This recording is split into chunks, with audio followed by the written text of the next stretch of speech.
La moral sexual católica. La sexualidad es un don maravilloso de Dios a la humanidad.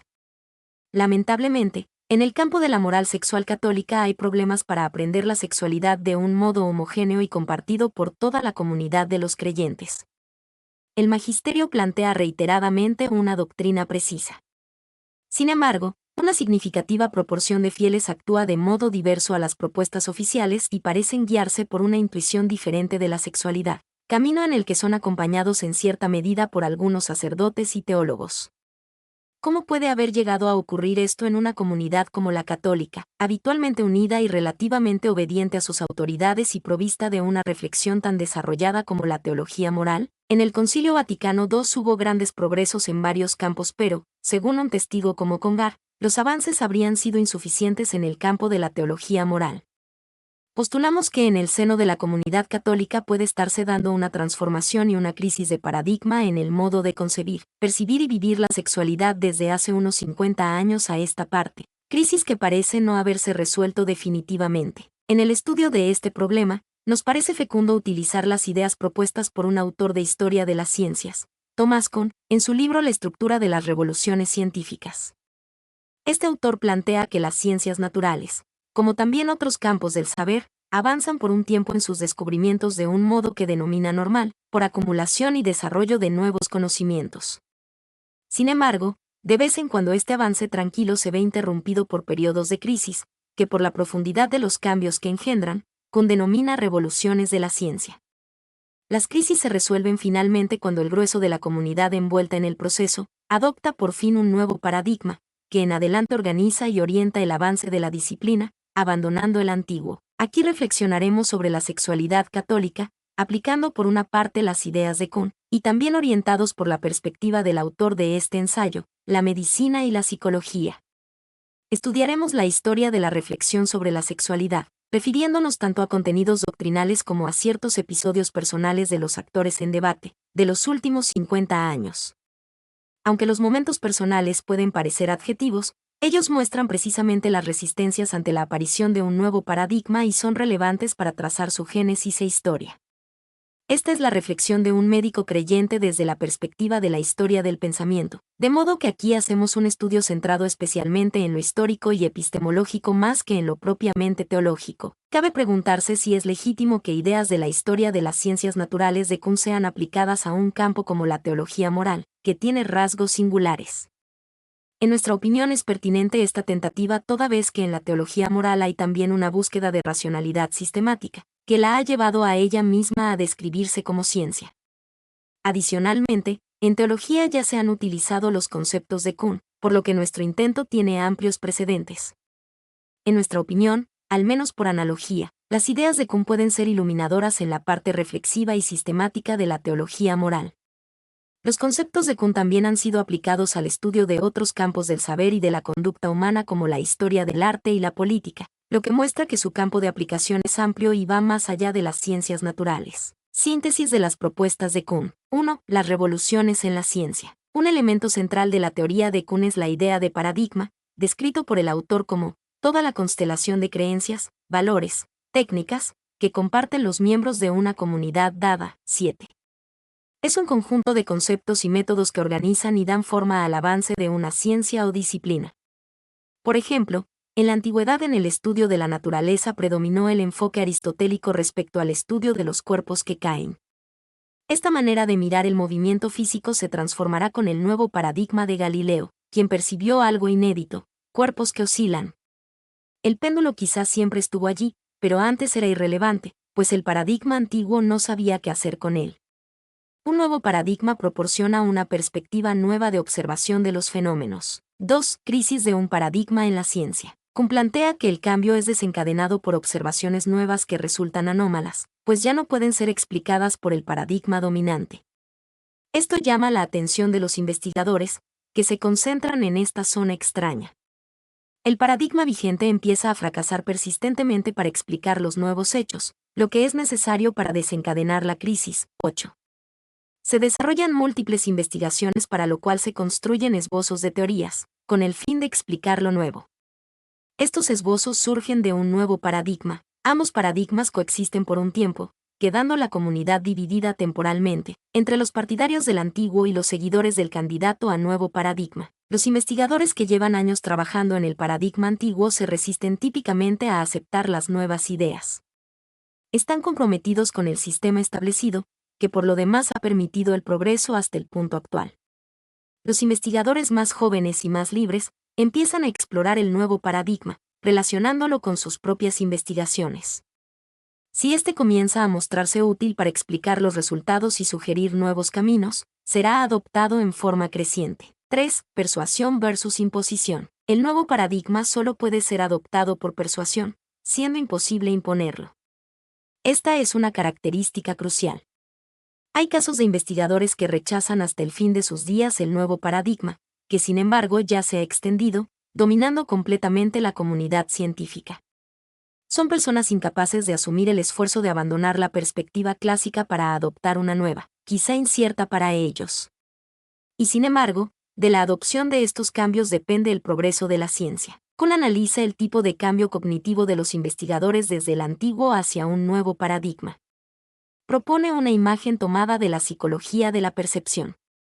Es el experimento de imágenes visuales de Gestalt alternativas, de figura/diagonal-fondo, en donde vemos una u otra, y nunca ambas al mismo tiempo, una copa versus dos caras, o bien, pájaros versus antílopes.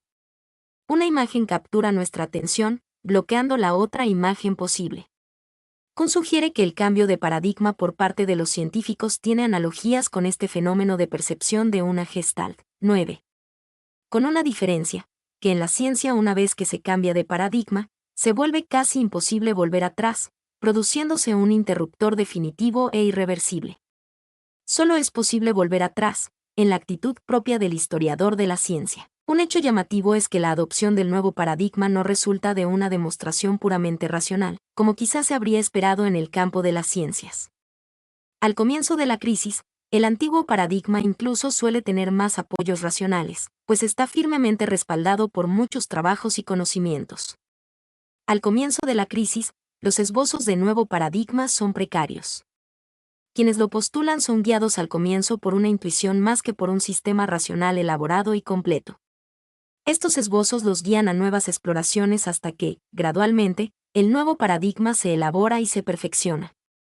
Surgen nuevos conocimientos que encajan mejor con el nuevo paradigma que va apareciendo como confirmado, quedando abandonado el antiguo, que aparece ahora, observado desde la nueva etapa alcanzada, como un antecedente histórico o un precursor. 4. Rivalidad de escuelas. Los tradicionalistas también observan los hechos nuevos que desencadenaron la crisis, pero defienden el antiguo paradigma, realizando adaptaciones ad hoc, explicando los hechos nuevos como casos especiales del mismo paradigma. De este modo no es necesario cambiarlo, según ellos. Por otra parte, quienes postulan los esbozos de un nuevo paradigma presentan sus investigaciones como un progreso, postulando el abandono del antiguo paradigma en aras del avance de la disciplina. Se produce un conflicto, entonces, semejante al conflicto político, según Kuhn. 10. Este sentimiento de insatisfacción desencadena el clima apto al cambio y la revolución. Kuhn postula que el debate no tiene solución racional, debido a que, con la aparición del nuevo paradigma, ambas escuelas ya no tienen un área de estudios común. Cada una argumenta de forma circular sobre la base de su propio paradigma, el que precisamente es rechazado o incomprendido por la escuela rival. Ambas escuelas observan el mundo de modo diferente, y en cierto modo, habitan mundos diferentes. Según muestra la historia, la resolución de este debate no se encuentra al interior de la disciplina misma, sino que surgirá necesariamente del exterior de ella, de la conducta práctica de la mayoría creciente de los investigadores de la disciplina. Paradójicamente, la controversia se resuelve fuera de la disciplina académica. Por ejemplo, en la física, se resuelve a través de la conducta práctica de los físicos. 11. 5. Incomunicación entre escuelas. Durante muchos siglos, en la astronomía occidental no se percibió cambios en el cielo, pues en el paradigma antiguo el cielo era considerado inmutable. El paradigma influye en el mundo que es posible observar. Ahora bien, después del cambio de paradigma que trajo Copérnico, durante los 50 años siguientes los astrónomos occidentales vieron por primera vez muchos cambios en el firmamento. 12. Kuhn sugiere que una comunidad unida en torno a un paradigma funciona como una comunidad lingüística. Durante la crisis de paradigma, los rivales son como dos comunidades de lenguas diferentes, donde se va perdiendo la posibilidad de comunicación profunda y real. 13. Aunque se pronuncian frecuentemente los mismos términos, estos han comenzado a significar cosas distintas en cada escuela. La única posibilidad de contacto real entre dos comunidades de diferente paradigma sería una operación de traducción entre ambas escuelas, que es la operación que precisamente intentará realizar en su momento el historiador de la ciencia. Dos síntomas de crisis en el paradigma tradicional católico de la sexualidad. Hemos descrito ideas de Kuhn que nos parecen iluminadoras para observar lo que puede estar ocurriendo en el campo de la moral sexual católica. Puede pensarse a la comunidad católica como una comunidad de pensamiento análoga a una comunidad de estudios, en lo que respecta a su conceptualización moral. La comunidad de los teólogos sería el grupo más especializado de esta comunidad.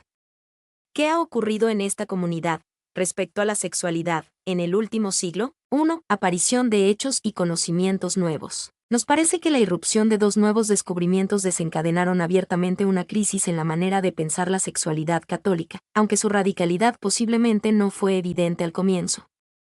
Estos acontecimientos fueron: a. El descubrimiento más preciso de los días infecundos en el ciclo La mujer por parte de la ciencia, en los años 30, y b. El descubrimiento de la píldora anticonceptiva, unas décadas después. Estos hechos, especialmente el segundo, estimularon la reflexión moral católica, impactada por estos nuevos desafíos de la ciencia moderna. Se produjo una concentración de estudios en esta zona de interés renovado para los investigadores, impulsados a su vez por el interés de los laicos en esta nueva realidad recién descubierta. El hecho de que se descubriera que la mayor parte de los días del ciclo femenino eran infecundos, era ciertamente un hecho extraño para el paradigma tradicional. Antes siempre se pensó que el fin primario de la vida sexual creada por Dios era la procreación, lo que hasta entonces parecía obvio. Resulta ahora que la procreación es imposible la mayor parte del ciclo, según descubre la ciencia. ¿Cómo comprender esta recién descubierta sexualidad infecunda, en el plan de Dios? Parecía no ser ya tan evidente que la sexualidad conyugal estuviera ordenada esencial, primariamente, a la procreación. Eran preguntas nuevas. Prudente y razonablemente, la autoridad permitió a los esposos usar de los días infecundos. Pero tal vez no se percibió entonces que el paradigma mismo estaba siendo cuestionado en su coherencia interna, al permitirse relaciones sexuales intencionalmente infecundas. La antigua centralidad de la procreación empezaba a eclipsarse mientras que la importancia del amor y del placer crecía lentamente. Los nuevos acontecimientos sacudieron el paradigma clásico sobre la sexualidad. A muchos autores les parecía que el antiguo paradigma no parecía dar cuenta satisfactoriamente de los nuevos acontecimientos. Los nuevos descubrimientos permitían ahora dominar racionalmente la fecundidad y el número de hijos, por parte de los padres, responsablemente. La familia numerosa, tan apreciada por la tradición y que parecía asegurada hasta entonces por las anteriores prácticas y conocimientos, aparecía ahora en peligro. Los padres podían disponer de procedimientos prácticos, el ritmo, la píldora, notablemente más efectivos que los tradicionales métodos anteriores, que eran la continencia y el coitus interruptus, este último siempre rechazado. Se suman luego más hechos anómalos. Algunas parejas honestas y devotas comienzan a usar los nuevos métodos, considerándolos aceptables moralmente. El impacto de los nuevos conocimientos modernos fue tan grande y sorprendente que la antigua doctrina condenatoria de los métodos anticonceptivos quedó como transitoriamente en suspenso en la práctica, si bien siguió vigente en los códigos escritos. Varios teólogos y obispos se mostraron permisivos frente a los nuevos métodos. Siguiendo a Kuhn, postulamos que en la cristiandad, en la década de los 60, se produjo un sentimiento de que el paradigma vigente no parecía dar cuenta cabal de los nuevos hechos recién descubiertos. El edificio teórico construido por más de un milenio que solo había sufrido pequeños completamientos y adaptaciones a lo largo de muchos siglos, parecía temblar ante los nuevos desafíos. Sugerimos que en esos años el pensamiento católico clásico sobre la sexualidad entró en una crisis de paradigma de la cual no hemos terminado de emerger. Algunas parejas católicas usaron inicialmente anticonceptivos para distanciar el riesgo de un próximo embarazo, después del nacimiento de un niño. Parecía saludable y bueno separar los partos sucesivos 2 o 3 años, según aconseja la medicina y la psicología.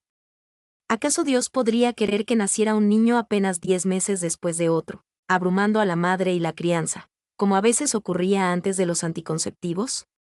Eran hechos y posibilidades nuevas a pensar, que irrumpieron desde la ciencia. 2. Pensamiento innovador previo a Humanity Vital. Para incorporar lo nuevo, los investigadores fueron afinando hipótesis, realizaron acomodaciones e innovaciones con el fin de pensar los nuevos acontecimientos a la luz de la fe cristiana de siempre. Sugerimos que en esta elaboración teórica y moral algunos de los investigadores fueron gradualmente deslizándose hacia un nuevo paradigma moral de la sexualidad, quizás sin ser plenamente conscientes inicialmente de la revolución de paradigma que estaban protagonizando. Nos parece que uno de los lugares donde los investigadores efectivamente presintieron la profundidad de los cambios paradigmáticos que estaban enfrentando fue entre los miembros de la Comisión Pontificia para el Estudio de la Regulación de la Natalidad. El concilio renunció al tema de la regulación de los nacimientos, quedando el tema reservado al Papa, asesorado por la comisión de expertos. Esta debía entregar estudios y recomendaciones al Papa, en forma reservada. Pues bien, al interior del grupo, se hicieron notables avances en dirección a una innovación conceptual en el tema sexual católico, en el sentido de la aceptación moral de los métodos anticonceptivos, como posibilidad para los esposos católicos de regular la natalidad. Las reflexiones de los laicos casados, también de médicos, ginecólogos, sociólogos y diversos especialistas integrantes fueron gradualmente impresionando a los teólogos y obispos de la comisión, la mayoría de los cuales eran inicialmente renuentes a admitir un cambio en esta materia. Especialmente persuasivo resultó el testimonio de las mujeres de la comisión. El trabajo conjunto fue convenciendo a la mayoría de ellos a adoptar una nueva postura, hasta el punto de que al final la comisión se pronunció por aceptar la posibilidad de la anticoncepción, proponiendo una revisión de la doctrina anterior y un desarrollo de esta. Podemos pensar que aquí se produjo una conversión cognitiva o persuasión de las personas a un nuevo paradigma, en términos de Kuhn. Durante los estudios de la comisión, los miembros norteamericanos solicitaron a Roma la inclusión en el equipo de un teólogo experto en teología fundamental. La comisión incluía ya a eminentes moralistas, como Arin, Fuchs Sioe. Visto desde hoy, la solicitud de un teólogo experto en las materias básicas de la fe, nos parece un síntoma significativo de la percepción de que un progreso moral en el tema sexual no quedaba limitado a un sector periférico de la vida religiosa, sino que afectaba aspectos más amplios de la fe religiosa, al nivel de lo que aquí hemos llamado el paradigma.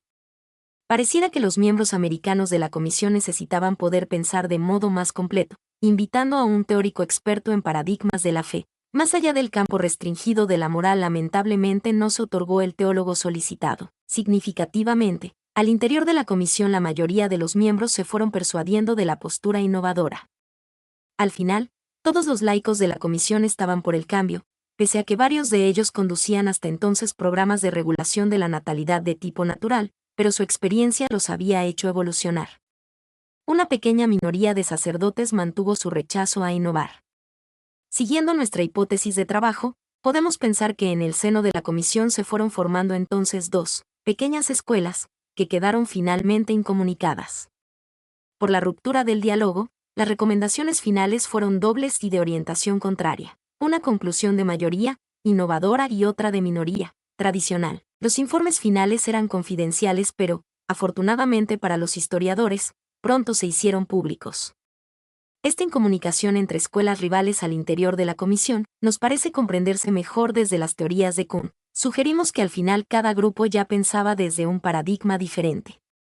Ya no era posible el diálogo real, surgiendo inevitablemente el malentendido. Incluso entre personas notables tanto humana como religiosamente sugerimos que los documentos finales pueden ser leídos en clave de paradigmas diferentes ya inconciliables. 3. Perfilamiento gradual de dos corrientes. Otro síntoma de que en la discusión de la moral sexual se toca un nivel más profundo, de debate entre paradigmas, es la creciente incomunicación de los dos grupos que comienza gradualmente a perfilarse también en la comunidad católica amplia. Los primeros teólogos innovadores aceptaron los anovulatorios para distanciar el nacimiento del siguiente hijo y permitir un mejor espaciamiento de los embarazos.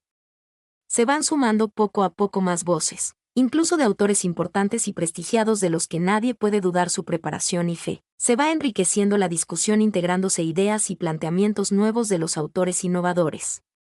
Balsecchi, autor de un documentado resumen de los 10 años de discusión teológica previa a la resolución sobre la píldora, señala que los autores innovadores, entre los que él mismo se cuenta, elaboran ideas que, en su opinión, no son respondidas en lo sustancial por los tradicionalistas que se les oponen. Vale decir, Los innovadores aportan nuevas razones, pero los conservadores no responden a esos argumentos y solo insisten en lo mismo de siempre. Damos por descontado la buena formación y buena voluntad de los representantes de ambas posturas rivales.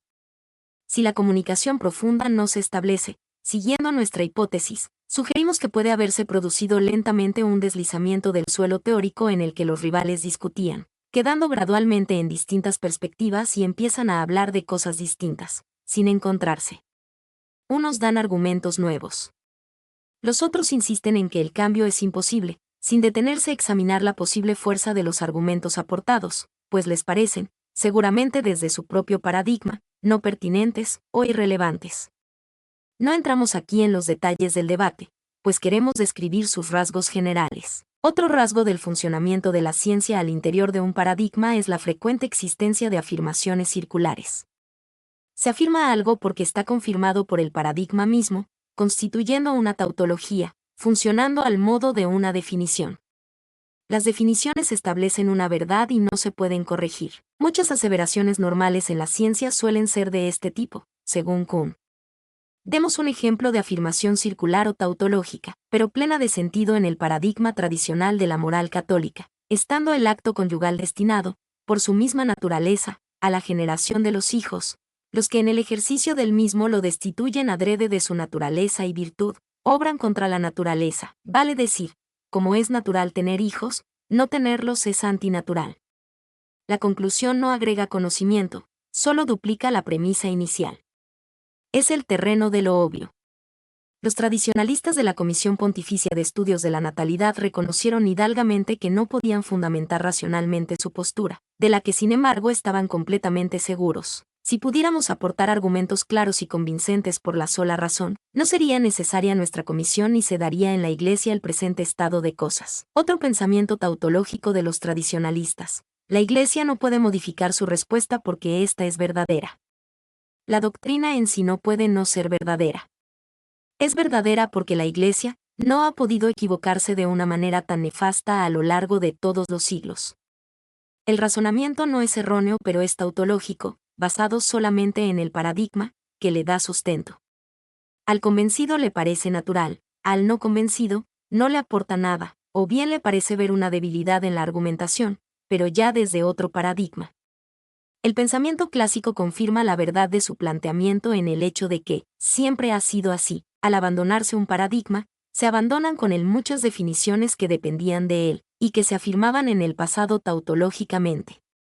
Pues el paradigma funciona como una matriz de comprensión, que establece lo que es apropiado, o inapropiado, a realizar en el ámbito de la disciplina inspirada en él. Ahora bien, en la sexualidad católica una de las reglas o postulados tradicionales esenciales y bien relativamente reciente en el tiempo, es la unión indisoluble del amor y la fecundidad, en cada acto sexual.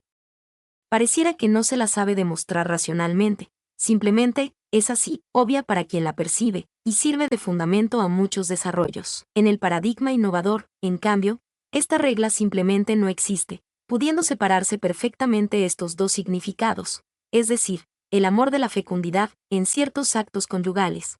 Lo que permite pensarlos y abordarlos de nueva manera. Sugerimos que esto no es simplemente inmoralidad, como piensa la visión histórica, sino algo quizá más radical. Se está hablando ya desde otro paradigma. Con respecto a la sexualidad católica, se observa entonces una creciente y duradera dificultad para comunicarse eficazmente entre las dos posturas diferentes. En el paradigma clásico, decíamos, la unidad amor/fecundidad es un prerequisito de cualquier acto moral, una especie de axioma, de postulado no demostrado, sino que sirve para demostrar. En cambio, el paradigma innovador no contiene esta premisa, la considera no fundamentada y en consecuencia se guía por otros criterios para determinar la moralidad de un acto. No profundizamos aquí en los complejos puntos doctrinales envueltos, solo buscamos mostrar que hay ahí, latente, un debate de paradigmas no explicitado. Periódicamente, en jornadas y sínodos se plantean desde las comunidades locales nuevas posturas y demandas de revisión, incomprendidas y rechazadas por el paradigma clásico, como es previsible. Periódicamente son corregidos algunos moralistas innovadores, por salirse del paradigma histórico, lo que resulta lógico. No cabe hacer remiendos entre dos paradigmas, es uno u otro.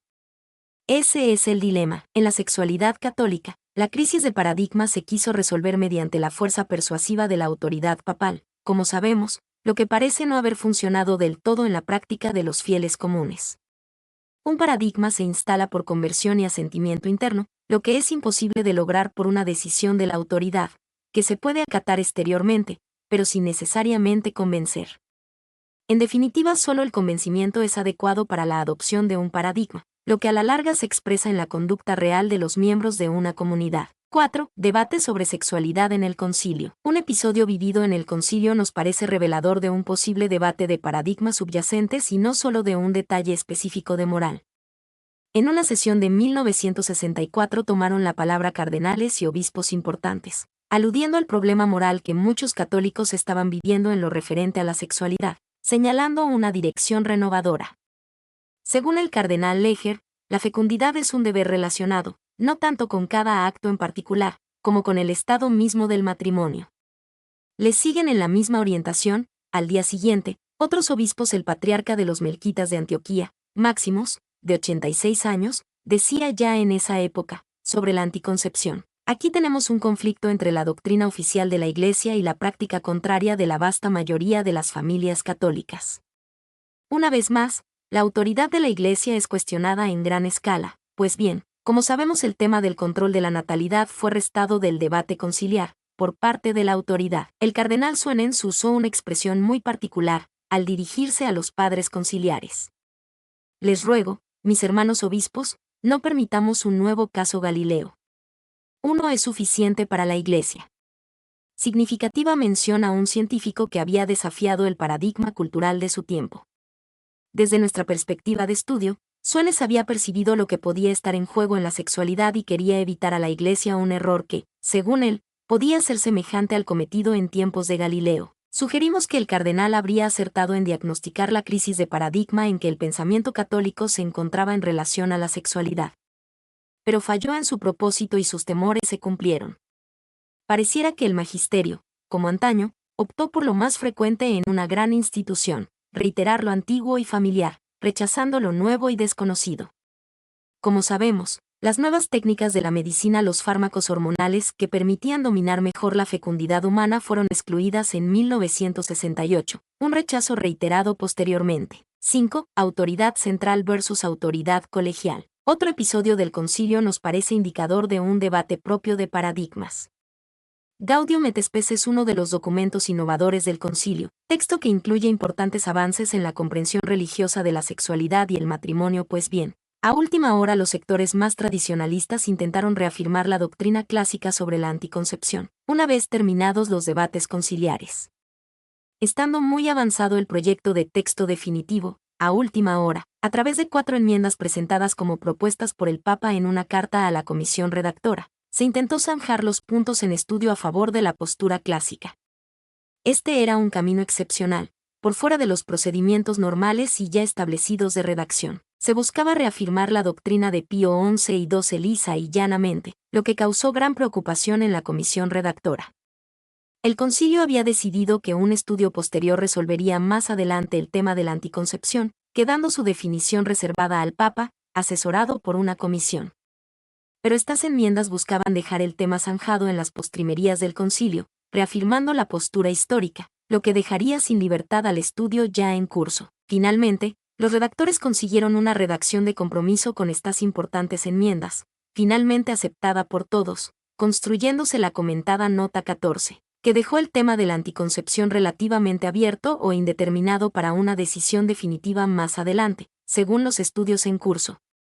Nos parece que esta rivalidad en torno a un documento revela que hay aquí un punto difícil de zanjar solo por la razón, surgiendo entonces el recurso al poder, lo que, siguiendo nuestra hipótesis, es característico de la angustia generada en los debates sobre paradigmas. Otro elemento sugerente de un conflicto de paradigmas es un tema que surge regularmente a este respecto, el de la autoridad de la Iglesia.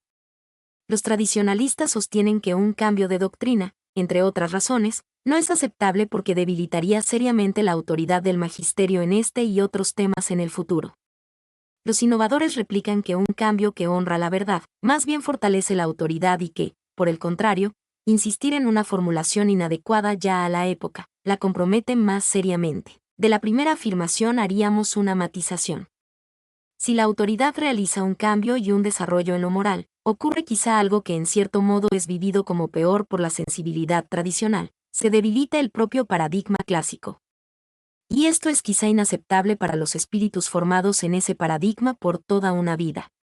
Pues un cambio de paradigma implica una revisión profunda de la perspectiva con que se percibe el mundo, revisión que expone a la incertidumbre y la ansiedad. Nos parece entonces que en esto puede estar confundiendo la dimensión de la autoridad con la dimensión más general del paradigma. Se confunde el poder político institucional con el sistema teológico que lo enmarca, dimensiones que están en niveles lógicos diferentes, aunque en relación la minoría tradicionalista cree defender la autoridad, pero en nuestra opinión quizá está defendiendo el paradigma antiguo, es decir, una cosmovisión histórica y clásica, de la cual la estructura de autoridad es uno de sus componentes parciales. Es cierto que al caer el paradigma histórico sobre sexualidad se opera en cierta medida una revolución, al menos cultural y en la comunidad, por lo que es natural que la autoridad adherida al paradigma clásico se resista. Pues se trata aquí de un tema de fondo, estratégico, que inspira temor si hay cambios. Los innovadores, personas de fe probada, postulan cambios que ven congruentes por completo con su fe, expresada en formas que les parecen adecuadas a la época moderna. Los tradicionalistas, a su vez personas íntegras, se resisten en parte porque ven amenazada la única forma de fe que conocen, el paradigma clásico e histórico, incluyendo determinada visión sobre la sexualidad. Mi nombre es Demim, soy tu asistente personal. Mi sitio en internet es demim.es.tl.